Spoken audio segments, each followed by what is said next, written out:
வணக்கம் மேம். வணக்கம் மேம், இப்போ இருக்கக்கூடிய ஒரு சிச்சுவேஷன்ல ஒரு உமன் ஒரு பினான்சியலா தாண்டி இண்டிபெண்டன்ட் உமன் அப்படிங்கறதே உண்மையான ஒரு அர்த்தம் என்னவா இருக்கு? ஏன்னா இப்போ இருக்கக்கூடிய சிச்சுவேஷன்ல பயங்கரமான சேஞ்சஸ் எல்லாமே இருக்கு. சோ உண்மையான இதுக்கான அர்த்தம் அப்படின்னா என்னவா இருக்கு மேம்? நார்மலா என்ன சொல்லுவாங்க, பினான்சியலா ஃப்ரீயா இருந்தா இண்டிபெண்டன்ட் விமன் சொல்லுவாங்க. ஆனா என்ன பொறுத்த வரைக்கும் பினான்சியலா லைக் அவங்களோட ஓன் இன்கம் இருக்கவங்க எல்லாருமே இண்டிபெண்டா இல்ல. இப்ப நம்ம அம்மா காலத்துல இருந்தே பாத்தீங்கன்னா ஏர்ன் பண்றவங்களா இருந்திருக்காங்க, டீச்சர்ஸாவோ அதுவோ. பட் எல்லாருமே இண்டிபெண்டா அவங்களோட ஓன் டெசிஷன் எடுக்கிற அளவுக்கு அவங்க இண்டிபெண்டா இருந்தாங்களான்னு கேட்டா அது ஒரு பெரிய கொஸ்டின் மார்க் தான். வீட்டில் யாராவது ஒருத்தங்க அவங்களோட ஃபேமிலி சைட்ல இருந்து மற்றவங்க தான் அவங்களோட டெசிஷன்ஸை எடுக்கிறவங்களா இருந்திருப்பாங்க. ஸோ இண்டிபெண்ட் விமென்னா அவங்களோட ஓன் டெசிஷன்ஸை அவங்க எடுக்க முடியுதா? இன் டேர்ம்ஸ் ஆஃப் அவங்களோட மேரேஜா இருக்கலாம், இல்லை அவங்க என்ன படிக்கணுங்கிறதா இருக்கலாம், இல்லை அவங்க என்ன ஒர்க் பண்ணணுங்கிறதா இருக்கலாம். இதெல்லாம் அவங்க செல்ஃபாக அவங்களே டிசைட் பண்ண முடிஞ்சு அவங்களோட ஓன் டெசிஷன்ல அவங்களோட லைஃப்பை லீட் பண்ண முடிஞ்சா அவங்க தான் இண்டிபெண்டன்ட் விமென் சொல்லலாம். ஏன்னா நிறைய நேரங்கள்ல அந்த ஒரு இடத்துல வந்து நிறைய சிக்கல் இருக்கு. ஸோ ரெண்டாவது வந்து ஆப்வியஸா ஃபினான்ஷியல் இண்டிபெண்டன்ஸ். ஏன்னா அது இருந்தாதான் நம்ம சொல்ற பின்னால எல்லாமே நடக்குங்கிற ஒருத்தங்க நம்ம ஒரு பவுண்டரி செட் பண்றோம், அதை ஒருத்தங்க மதிக்கணும்னா அதுக்கு நம்ம வந்து ஃபினான்ஷியலி இண்டிபெண்டா இருக்கணுங்கிறது ரொம்ப important. At the same time வந்து ஃபினான்ஷியல் இண்டிபெண்டன்ஸோட ஃபினான்ஷியல் இண்டிபெண்டன்ஸ்னா அது பெரிய கான்ஃபிடென்ட் கொடுக்கறது மட்டும் இல்லாமல் நம்மளை சுற்றி ஒரு பெரிய ரெஸ்பெக்டையும் நம்ம ஃபேமிலிக்குள்ளேயே ஃபர்ஸ்ட் ஏர்ன் பண்ணி தரும். வெளியிருந்து வர்ற ரெஸ்பெக்ட் வேற, ஃபேமிலிக்குள்ளேயே நம்மளுக்கான விமென்கான ரெஸ்பெக்ட்னா சம்டைம்ஸ் விமென் வந்து வெளியே பெரிய பொசிஷன்ல இருப்பாங்க, ஆனால் ஃபேமிலிக்குள்ள அவங்களுக்கான பெரிய ரெஸ்பெக்ட் இருக்காது. ஸோ அந்த ரெஸ்பெக்டை ஏர்ன் பண்ணி தரும். இன்னொன்று வந்து பார்த்தீங்கன்னா இமோஷனல் ஃப்ரீடத்தையும் கொடுக்கும். ஏன்னா சம்டைம்ஸ் வந்து விமென் வந்து எவ்வளோ ஸ்ட்ராங்கான ஒரு நம்ம நினைச்சிட்டு இருப்போம் ஒரு பெரிய ஆளுமை இவங்க, ஆனால் இமோஷ்னலாக இன்னொருத்தங்களை டிபெண்ட் பண்ணி இருப்பாங்க. எப்பவுமே இன்னொருத்தங்க கிட்ட வேலிடேஷன் எதிர்பார்த்துட்டு அதற்காக ஏங்குறவங்களா இருப்பாங்க. அப்படி எல்லாம் இல்லாமல் அவங்களோட ஓன் வேலிடேஷன், நான் என்ன வேல்யூ பண்ணுறேன்னா மற்றவங்க என்ன வேல்யூ பண்ணுறாங்க பண்ணலை, நான் என்ன வேல்யூ பண்ணுறேன் அப்படிங்கிற மாதிரி விமென் தான் நிஜமாவே இண்டிபெண்டன்ட் விமென். கண்டிப்பா மேம். இப்போ வந்து நீங்க சொல்ற எல்லாமே வந்து ஒவ்வொரு உமனும் பார்த்து யோசிச்சுட்டு இருக்கக்கூடிய விஷயம் தான். ஆனா அதுல ஃபர்ஸ்டா வந்து நம்ம பினான்சியலா இண்டிபெண்டா மாறணும் அப்படின்னு தான் யோசிப்பாங்க. ஸோ அப்படி யோசிக்கிறவங்க பினான்சியலா இண்டிபெண்டா ஆகணும்னா என்னென்ன ஃபர்ஸ்ட் ஸ்டெப்பா அவங்க என்ன பண்ணணும்னு நினைக்கிறீங்க மேம்? ஃபினான்ஷியல் இண்டிபெண்டன்ஸ் யோசிக்கும் போது வெரி ஃபர்ஸ்ட் ஸ்டெப் அவங்களோட ஸ்கில் செட் என்ன, அவங்களோட குவாலிஃபிகேஷன் என்ன, அவங்களோட எக்ஸ்பீரியன்ஸ் என்ன, அவங்களுக்கு எந்த ஏரியாவில் நாலேஜ் இருக்குது, அதை வச்சு அவங்க என்ன பண்ண முடியும். ஒருவேளை அவங்களால அவங்களோட ப்ரீவியஸ் எக்ஸ்பீரியன்ஸ் வச்சு ஒரு நல்ல ஜாப் கிடைக்கும், வெளியே வேலைக்கு போக முடியும் அப்படின்னா அதை அவங்க பார்க்கலாம். இல்லை என்னோட ஃபேமிலி வந்து நான் வெளியே போகிறத வந்து இப்போ அலோவ் பண்ணாது இந்த மீன்ஸ் எனக்கு குழந்தைங்க சின்னதாக இருக்காங்க, எனக்கு இன்னும் ரெஸ்பான்சிபிலிட்டிஸ் இருக்குது, வெளியே போய் என்னால் ஒர்க் பண்ண முடியாதுங்கிறவங்க அவங்களோட ஸ்கில் செட்டை வந்து ஆன்லைனில் எப்படி ஒரு ப்ராஃபிட்டபிள் ஸ்கேலபிள் பிஸ்னஸாக மாற்றுறது, அவங்களோட ஸ்கில்ஸை எப்படி மானிட்டைஸ் பண்ணுறது அப்படிங்கிறதுக்கான நிறைய வழிகள் இன்றைக்கி இருக்குது. ஏகப்பட்ட யூடியூப் சேனல்ஸ் இருக்குது, நிறைய பாட்காஸ்ட் கேட்குறோம், ஆன்லைனில் நிறைய பிஸ்னஸ் ஆப்பர்ச்சுனிட்டியும் இப்போ இருக்குது. அதாவது முன்னாடி வந்து பார்த்திங்கன்னா ட்ரெடிஷ்னல் பிஸ்னஸ் தவிர நமக்கு பெருசாக தெரியாது, இப்போ நிறைய ஆன்லைன் ஆப்பர்ச்சுனிட்டிஸ் அதிகமாக இருக்குது. அதுலேயுமே வந்து கோவிட்க்கு அப்புறமா பார்த்தீங்கன்னா நிறைய நம்ம பீப்புளே வந்து நிறைய ஆன்லைனில் வந்து அவங்களோட பிஸ்னஸை ப்ரமோட் பண்ணுறதும் அதிகமாக இருக்குது. ஸோ உங்களோட எக்ஸ்பர்டைஸ் எந்த ஏரியாவில், அது எது உங்களுக்கு நல்லா பண்ண வரும், அதில் எதுக்கு மார்க்கெட் டிமாண்ட் இப்போ இருக்குது அப்படிங்கிற மாதிரி விஷயங்களை அனலைஸ் பண்ணிவிட்டு ஸோ அங்கிருந்து அவங்க ஃபினான்ஷியலாக இண்டிபெண்ட் ஆகிறதுக்கு நான் எந்த ஸ்டெப்பை சூஸ் பண்ணணும், எந்த வழியை சூஸ் பண்ணணும், நான் வேலைக்கு போகணுமா இல்லை பிஸ்னஸ் பண்ணணுமா, இல்லை பிஸ்னஸ் பண்ணணும்னா நான் என்ன பிஸ்னஸ் பண்ணணுங்கிறத ப்ராப்பராக ஒன்று ஸ்டார்ட் பண்ணுறதுக்கு முன்னாலே அனலைஸ் பண்ணிவிட்டு ஆரம்பிக்கலாம்.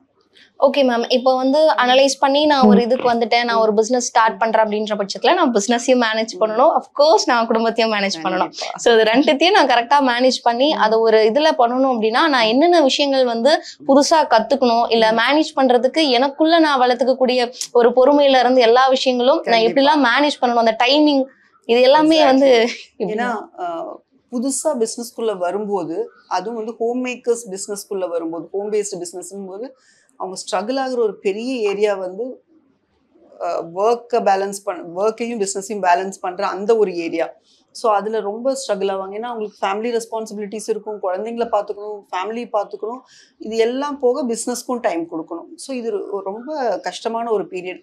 சில ஃபேமிலிஸ்ல மட்டும்தான் அந்த சப்போர்ட் வந்து விமென்க்கு கிடைக்கிறது இல்லை. ஸோ அவங்க என்ன பண்ணணும்னா எதை ப்ரையாரிட்டைஸ் பண்ணணும் ஃபர்ஸ்ட் அப்படிங்கிற ஒரு கிளாரிட்டி வேணும். எனக்கு ஃபேமிலி முக்கியம், என் பிஸ்னஸும் முக்கியம். நான் என்னைக்கு என்னோட டைமை யாருக்கு கொடுக்கணும்? இப்போ என்னோட வீட்டில் வந்து ஒரு முக்கியமான ஈவெண்ட் இருக்கு, இல்லை என் குழந்தைக்கு உடம்பு சரியில்லைன்னா அன்னைக்கு என்னோட டைம் அங்கதான் கொடுத்தாகணும். அது இல்லாத டைம் வந்து முடிஞ்ச அளவுக்கு உங்களோட பிஸ்னஸ்க்கு உங்க டைம் கொடுங்க. ஏன்னா உங்களோட பிஸ்னஸும் உங்களோட ஒரு குழந்தை மாதிரி தான். நம்ம எப்படி சின்ன குழந்தைங்கள அதுக்கான நிறைய டைம் அண்ட் எஃபர்ட் கொடுத்து வளர்த்துறோமோ அந்த மாதிரி ஏர்லி ஸ்டேஜஸ்ல பிஸ்னஸ்க்கும் அவ்வளோ டைம் கொடுத்து தான் நம்ம அந்த பிஸ்னஸை வந்து க்ரோ பண்ணணும். ஸோ முடிஞ்ச அளவுக்கு ஃபேமிலி டைம் வந்து தேவைப்படுற நேரத்துல கொடுத்துட்டு ஃபேமிலியோட சப்போர்ட்டை கொஞ்சம் எடுத்துக்கிட்டு நம்ம அதிக டைம் வந்து பிஸ்னஸ்க்கு கொஞ்சம் இனிஷியல் ஸ்டேஜஸ்ல கொடுக்க முடிஞ்சதுன்னா அவங்கனால கொஞ்சம் சக்சஸ்ஃபுல்லா வந்துட முடியும். Okay ma'am. இப்போ வந்து பிசினஸ்ன்னு தாண்டி ஒரு இன்வெஸ்ட்மெண்ட் மூலியமாவும் நம்மளால ஃபினான்ஷியலா வந்து கண்டிப்பா ஸ்டேபிளா இருக்க முடியும். அப்படி இருக்கும்போது ஒரு இப்பதான் வந்து ஹவுஸ் ஒய்ஃபா இருக்காங்க, அவங்க எவ்வளவு இன்வெஸ்ட்மெண்ட் ஸ்டார்ட் பண்றது மூலியமா அவங்க கொஞ்சம் கொஞ்சமா ஃபினான்ஷியலா இண்டிபெண்டா மாறுவாங்க அப்படின்னா அது எவ்வளவா இருக்கும் மேம்? ஸோ அது வந்து பாத்தீங்கன்னா ஒருத்தங்களுக்கு இவ்வளோதான். இப்போ ஒருத்தங்களுக்கு ஃபேமிலி ரன் பண்றதுக்கு நம்ம இப்போ தமிழ்நாட்டிலே எடுத்துட்டிங்கன்னா 10,000ல ஃபேமிலி ரன் பண்ற ஃபேமிலிஸும் இருப்பாங்க, 50,000 வேணும், 1 lakh வேணுங்கிற மாதிரி இருப்பாங்க. ஸோ இவ்வளோ இருந்தால் இவங்களுக்கு சரியா இருக்கும்னு நம்ம வந்து ஒரு ஜென்ரிக்கா சொல்ல முடியாது. அவங்களோட லைஃப் ஸ்டைல் பொறுத்து, அவங்க இருக்கிற சிட்டி பொறுத்து. வில்லேஜ்ல இருக்கவங்களுக்கும் சென்னை மாதிரி சிட்டில இருக்கவங்களுக்கும் ஒரே மாதிரி எக்ஸ்பென்சஸ் இருக்காது. ஸோ அதெல்லாம் வச்சு அது வேரி ஆகும். பட் அவங்களுக்கு என்ன வேணுமோ அதை பேஸ் பண்ணி அவங்க இருக்கிற இடத்துல அவங்களுக்கு என்ன அவங்களோட ஃபேமிலி எக்ஸ்பென்சஸ்க்கு தேவைப்படுமோ அதை போக அட்லீஸ்ட் ஒரு 20 to 30% அவங்களோட இன்கம்ல, அதாவது ஃபேமிலி இன்கம்லயாவது அட்லீஸ்ட் வந்து இன்வெஸ்ட் பண்ண ஆரம்பிச்சா அது நல்ல விஷயமா இருக்கும். மினிமம் 20 to 30% ஆகுது. Okay ma'am. இப்போ 20-30% அப்படின்னும் போதே கொஞ்சம் அவங்களுக்கு அதிகமா தான் இருக்கு. ஏன்னா ஒவ்வொருத்தருக்கும் அதிகமா இது பண்றாங்க. சோ ஆனா ஒரு குடும்ப இல்லத்தரசிகளா இருக்கவங்களுக்கு 500 ரூபாய் 1000 ரூபாய் கையில ஈஸியா அவங்களுக்கு கிடைச்சிடும். நிச்சயமா ஒரு மாதத்துல அதை சேமிச்சு வைக்கிறது அப்படின்றது ஈஸி. சோ அதை இன்வெஸ்ட்மெண்ட் மூலியமா அவங்க ஃபினான்ஷியலா இண்டிபெண்டா மாற முடியுமா? நிச்சயமா. இப்போ பாத்தீங்கன்னா இப்ப நிறைய எஸ்ஐபி பத்தி நம்ம கேள்விப்படுறோம் ரீசெண்ட் டேஸ்ல. முன்னாடி எல்லாம் வந்து நம்மளுக்கு ட்ரெடிஷ்னல் இன்வெஸ்ட்மெண்ட்னு பாத்தீங்கன்னா கோல்டு தான். காசு இருந்தா உடனே போய் 1 கிராம் தங்கமாவது வாங்க முடியல மேம். இப்போ நமக்கு அது முடியல. ஸோ இன்னைக்கு 1 கிராம் கூட அந்த 500 ரூபாயில நம்மளால வாங்க முடியாது. 500 ரூபாயில 1 கிராம் கூட இல்லை, அதுல 10 times கூட வாங்க முடியாதுங்கிற மாதிரி ஒரு சிச்சுவேஷன் இருக்கும்போது ஸோ இன்னைக்கு வந்து எஸ்ஐபியில் வந்து மினிமம் 500லேருந்து 1000 வரைக்கும் இன்வெஸ்ட் பண்ற ஆப்ஷன்ஸ் இருக்கு. இந்த க்ரோ மாதிரி ஆப்ஸ் எல்லாம் நம்ம அந்த மாதிரி சில இன்வெஸ்ட்மெண்ட்கான பிளாட்ஃபார்ம்ஸை வந்து நம்ம தெரிஞ்சு வச்சுக்கிட்டோம்னா நம்ம கையில் என்ன பணம் இருக்கோ அது மாசம் மாசம் ஒரு சின்ன அமௌண்ட்டா இன்வெஸ்ட் பண்றது வந்து சாத்தியம்தான். Okay ma'am. இப்போ வந்து உமன்ஸ் அப்படின்னு பார்க்கும்போது அவங்களுக்கு அந்த இன்சூரன்ஸ் இதா இருக்கட்டும் இல்ல மத்த விஷயங்களா இருக்கட்டும், இது எல்லாமே அவங்களுக்கு அவங்களா எடுத்துக்கிறதே எவ்வளவு ஒரு பெட்டர் ஆப்ஷனா இருக்கும். ஏன்னா ஒரு இண்டிபெண்டன்ட் உமன் அப்படின்னு வரும்போதே எல்லா விஷயங்களும் வந்து இன்க்ளூட் ஆகுது. ஸோ இது இதோடைய முக்கியத்துவம் என்னவா இருக்கு அப்படின்னு நீங்க பாக்குறீங்க? ஆக்சுவலி வந்து பாத்தீங்கன்னா இண்டிபெண்டன்ட் இப்போ அந்த விமன் தான் அந்த பொண்ணு தான் அந்த வீட்டோட பிரெட் வின்னரா இருக்காங்கன்னு வைங்களேன். நிறைய ஃபேமிலிஸ்ல வந்து இப்போ ஹஸ்பண்ட் உடம்பு சரியில்லாதவராவோ இல்ல வேற ஏதாவது ப்ராப்ளம்னால அவர் ஏர்ன் பண்ணாதவரா இருக்கலாம், இல்ல நிறைய சிங்கிள் மாம் இருக்காங்க, செப்பரேட் ஆனவங்க. இப்போ அவங்க தான் அவங்க குழந்தைங்களோட ஃபியூச்சர், அவங்க குழந்தைங்களோட ஸ்டடீஸ்ல இருந்து எல்லாமே பாத்துக்கிற அந்த இடத்துல இருக்காங்கன்னா அவங்க கண்டிப்பா ஒரு இன்சூரன்ஸ் அவங்களுக்கு வந்து கட்டாயம் தேவை. ஆக்சுவலி விமென்க்கு வந்து அது ஒரு செலவா பாக்குறாங்க. இன்சூரன்ஸ்ல இன்வெஸ்ட் பண்றது வந்து எனக்கு வேஸ்டா போகுது அப்படின்னு. ஆக்சுவலா அது செலவு கிடையாது, உங்க குழந்தைங்களோட ஃபியூச்சருக்கான செக்யூரிட்டின்னு நீங்க எடுத்துக்கணும்.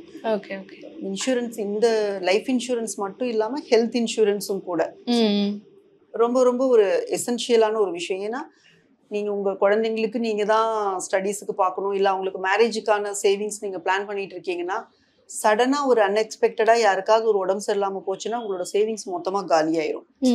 அதனால நீங்க வந்து அதுக்கு வந்து ப்ராப்பரா பிளான் பண்ணணும். இந்த மாதிரியான அன்சர்டனா சில விஷயங்கள் வரும்போது நீங்க அதனால பாதிக்கப்படக்கூடாதுன்னா ஒரு லைஃப் இன்சூரன்ஸ் அண்ட் ஒரு ஹெல்த் இன்சூரன்ஸ், அதுவும் நீங்க ஃபேமிலியில நீங்க தான் ப்ரொவைடரா இருந்தா அது வந்து ரொம்ப ரொம்ப ஃபர்ஸ்ட் வேலை அதை பண்ணிட்டு தான் மற்ற எந்த செலவுமே பண்ணணும். Okay ma'am. இப்போ வந்து ஒரு உமனா இருக்காங்க, அவங்களுக்கு அந்த ஓய்வு பெறக்கூடிய நிலையில இருக்கும்போது அவங்களுக்கான ஒரு ஃபினான்ஷியல் சப்போர்ட் அந்த அமௌண்ட் அப்படின்றது எவ்வளவு அவங்களுக்காக எடுத்து வச்சுக்கணும்? ஏன்னா அடுத்தடுத்த செலவுகள், ஏன்னா அந்த டைம்ல அவங்களால ஒர்க் பண்றதோ இல்ல மற்ற விஷயங்கள்ல ஈடுபட முடியாது. அவங்களுக்காக ஒரு ஃபினான்ஷியல் சப்போர்ட்னு தாண்டி மெடிக்கலுக்காக நிறைய இஷ்யூஸும் இருக்கும். இருக்கும். சோ அப்படி இருக்கும்போது எவ்வளவு அமௌண்ட் அவங்க வச்சிருக்கிறது ஒரு சேஃபான இதா இருக்கும்? யூஸ்வலா இப்போ வந்து பாத்தீங்கன்னா இப்போ நிறைய நம்ம வீடியோஸ் அந்த மாதிரி நிறைய கண்டென்ட்ஸ் பார்க்கறது வந்து 1 crore கார்பஸ் அப்படின்னு சொல்லி நிறைய பார்க்குறோம். ஸோ 1 crore கார்பஸ் போதுமா அப்படின்னு யோசிச்சு பார்த்தீங்கன்னா அட்லீஸ்ட் அதாவது இன்னைக்கு வந்து ஒரு 30,000 rupees அவங்களோட ஃபேமிலி எக்ஸ்பென்சஸ் ஆகுதுன்னு வைங்களேன். ஒரு 25 இயர்ஸ் கழிச்சு அவங்க ரிட்டையர்ட் ஆகுறாங்கன்னா இந்த 30,000 வந்து இன்ஃப்ளேஷன் ஒரு அப்ராக்ஸா ஒரு 6% நம்ம அசியூம் பண்ணா கூட இன்னைக்கு 30,000 செலவாகுதுன்னா ஒரு 25 இயர்ஸ் கழிச்சு உங்களுக்கு 1.25 lakhs ரஃப்லி தேவைப்படும். ஸோ அப்ப வந்து அது கொடுக்கறதுக்கு இந்த 1 crore போதுமா?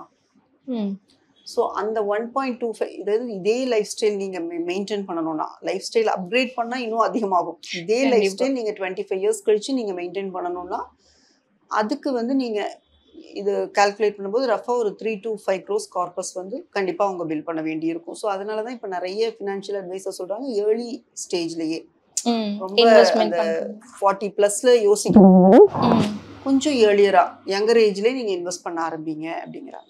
இப்போ வந்து நம்ம ஃபினான்ஷியலா வந்து எப்படி இண்டிபெண்டா இருக்கணும், அதை எப்படி நம்ம கெயின் பண்ணணும் எல்லாமே ஓகே. இந்த ஃபினான்ஷியல்னு வரும்போது உமன்ஸ் இங்க நிறைய தப்பு பண்ணுவாங்க. சோ அவங்க பண்ணக்கூடிய மிஸ்டேக்ஸ் எல்லாம் என்னவா இருக்கு மேம்? மேஜர் மிஸ்டேக்னு பாத்தீங்கன்னா இப்ப நான் சொன்னது இந்த மாதிரி மெயினா தேவைப்படுற அந்த இன்சூரன்சஸ் எல்லாம் எடுத்து வைக்காதது ஒரு பெரிய ஃபினான்ஷியல் பிளண்டரா இருக்கு விமென் பண்றது. இன்னொன்னு வந்து பாத்தீங்கன்னா பிசினஸோட மணியும் பர்சனல் மணியும் கன்ஃபியூஸ் பண்ணிப்பாங்க. ஹோம் பேஸ்டு பிசினஸ் பண்ற நிறைய விமென் பண்ற ஒரு பெரிய தப்பு. பெரிய பிசினஸ் பண்றவங்கள பத்தி நான் பேசல, பிசினஸ் பண்றவங்கள பத்தி தானே நம்ம பேசுவோம். சோ அவங்களுக்கு வந்து இது செப்பரேட் பண்ணி பார்க்க தெரியாது. இந்த ஃபினான்ஸை ஹேண்டில் பண்ண தெரியாம அவங்க தான் ஃபேமிலியே மெயின்டைன் பண்றவங்களா இருக்கும்போது என்ன பண்ணுவாங்க, பர்சனல் மணியை ஃபினான்ஸ் பிசினஸ்ல போடுறது, பிசினஸ் மணியை பர்சனல் எக்ஸ்பென்சஸ்க்குன்னு ஏன்னா ஒரே அக்கௌண்ட்டை மெயின்டைன் பண்ணிட்டு நிறைய கன்ஃபியூஷன்ஸ் பண்ணிக்குவாங்க. அதே மாதிரி பாத்தீங்கன்னா அவங்களுக்கு வந்து ப்ராப்பரா அக்கௌண்டிங் தெரியாது.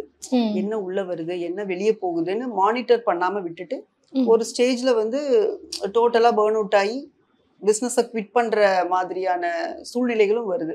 ஸோ அதுக்கு நம்ம என்ன பண்ணணும்னா நீங்க ஒரு பிசினஸ் ஸ்டார்ட் பண்ணும்போது 2 இண்டிவிஜுவல் அக்கௌண்ட்ஸ், உங்களோட பர்சனல் எக்ஸ்பென்சஸ்க்கான ஒரு அக்கௌண்ட், உங்களோட பிசினஸ் எக்ஸ்பென்சஸ்க்கு ஒரு தனி அக்கௌண்ட் தனியா மெயின்டைன் பண்ணிக்கோங்க. உள்ள என்ன வருது பிசினஸ்க்குள்ள என்ன வெளியே போகுதுன்னு ப்ராப்பரா ஒரு அக்கௌண்டிங் இருக்கும். பெரிய அக்கௌண்ட் சிஸ்டம் எல்லாம் இல்லாட்டி கூட நமக்கே அதை பார்த்தா புரியும், ஓகே என்ன வந்திருக்கு என்ன போயிருக்கு. ஸோ இதை வச்சு நம்மளுக்கு எந்த அளவுக்கு நம்ம ப்ராஃபிட் பண்ணியிருக்கோம், இல்லை என்ன அளவுக்கு லாஸ் ஆயிருக்கு, இல்லை லாஸ் ஆயிருக்குன்னா ஏன் லாஸ் ஆயிருக்கு, இதெல்லாம் மானிட்டர். இப்போ நம்ம பொண்ணுங்க நிறைய வந்து இந்த ஸ்மால் பிஸ்னஸ் பண்றவங்க அந்த மாதிரி மானிட்டர் பண்ற சிஸ்டம் வந்து அவங்க பண்றது இல்லை. ஸோ அது வந்து ஒரு பெரிய மிஸ்டேக் பண்றாங்க. இன்னொரு மிஸ்டேக் என்னன்னு பாத்தீங்கன்னா சோஷியல் ப்ரெஷருக்காக நிறைய ஸ்பெண்ட் பண்றது. புரியுது. அவங்களோட ஃபினான்ஷியல் கோல்ஸ் வந்து ப்ரையாரிட்டைஸ் பண்ணாம இப்போ பிராண்ட்ஸ் மற்ற விஷயங்கள், இப்போ ஒருத்தங்க ஒரு விஷயம் ஒரு பிராண்ட் வாங்கியிருக்காங்கன்னா நம்மள இப்போ உங்களுக்கு பிடிக்குது நிஜமாவே உங்களுக்கு அதுல விருப்பம் இருக்கு அப்படின்னு உங்களை சாட்டிஸ்ஃபை பண்றதுக்கு நம்ம கஷ்டப்பட்டு சம்பாதிக்கிறோம். நம்ம கண்டிப்பா நம்மளோட ட்ரீம்ஸ் அண்ட் டிசைர்ஸ் நம்ம கொஞ்சமாவது ஃபுல்ஃபில் பண்ணிக்கணும். இல்லாட்டி நம்ம பண்றதுக்கு நம்ம motivation at the same time peer ப்ரெஷருக்காக நிறைய ஓவரா ஸ்பெண்ட் பண்றதை அவாய்ட் பண்ணிட்டு உங்களோட ஃபினான்ஷியல் கோல்ஸை ப்ரையாரிட்டைஸ் பண்ணணும். அந்த மாதிரி மிஸ்டேக்ஸ் எல்லாம் நிறைய பண்றாங்கிறது என்னோட. மேம் இப்போ உமன்ஸ்னு வரும்போது ஒரு லாங் டைம் கோல்காக அவங்க வந்து ப்ரிப்பேர் பண்றாங்க அப்படின்னா அவங்க எந்தெந்த இன்வெஸ்ட்மெண்ட் ஆப்ஷன் வந்து சூஸ் பண்ணலாம் மேம்? இப்போ வந்து நான் முன்னாடி சொன்ன மாதிரி கோல்டு ஒரு இன்வெஸ்ட்மெண்ட் ஆப்ஷன் தான். எப்ப வேணா நம்ம அதை லிக்விட் பண்ணிக்க முடியும். ஸோ அது வந்து ஒரு ஆப்ஷன். பட் அது மட்டும் இல்லாம நீங்க லாங் டேர்ம் கோல்ஸ், இப்போ நம்மளோட ஷார்ட் டேர்ம் கோல்ஸுக்கு வந்து நம்ம கோல் மாதிரியான விஷயங்களை பிளான் பண்ணிக்கலாம். உங்களோட இந்த வருஷம் ஸ்கூல் ஃபீஸ் கட்டணும், இல்ல இம்மிடியேட்டா ஒரு செலவு வருது அப்படின்னா ஒரு 2-3 இயர்ஸ்ல. லாங் டேர்ம்ங்கும் போது பாத்தீங்கன்னா உங்களோட குழந்தையோட ஹையர் ஸ்டடீஸ் ஆர் மேரேஜ், இல்ல ஒரு வீடு வாங்குறது, இல்ல உங்களோட ரிட்டையர்மெண்ட், அந்த மாதிரி விஷயங்களுக்கு வந்து இந்த மாதிரியான இன்வெஸ்ட்மெண்ட் போகாம ஒரு லாங் டேர்ம் போகும்போது ஃபிக்ஸட் டெபாசிட்ஸ் போகலாம். பட் அதுவுமே பாத்தீங்கன்னா ரொம்ப சேஃபான ஒரு investment. At the same time இன்ஃப்ளேஷனை பீட் பண்ணுமானா அது ஒரு பெரிய கொஸ்டின் மார்க். ஸோ எஸ்ஐபி மாதிரி விஷயங்கள் பார்த்தீங்கன்னா லாங் டேர்முக்கு ஓரளவுக்கு உங்களுக்கு நல்ல கெயின் கொடுக்கும்.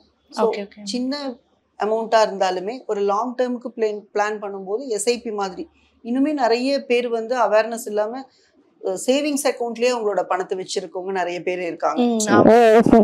எதுலேயும் பண்ணுறதுக்கு பயந்துட்டோ இல்லை அதை பற்றின ப்ராப்பர் நாலேஜ் இல்லாமையோ. ஸோ சின்ன சின்ன அமௌண்ட் ஆகுது இம்மீடியட்டாக மந்த் ஆன் மந்த் வந்து உங்களோட சேவிங்ஸ் அதாவது இன்வெஸ்ட்மெண்ட் பிளானுக்கு போகிற மாதிரி நீங்கள் பண்ணிக்கலாம். Okay ma'am. ஒரு இண்டிபெண்டன்ட் உமன்னா ஃபினான்ஷியல் தாண்டி அவங்களுடைய ஃபேமிலி சப்போர்ட்ல இருந்து நிறைய விஷயங்கள் வந்து இதுல சொல்லியிருக்கீங்க. ரொம்ப தேங்க்யூ மேம். தேங்க்யூ.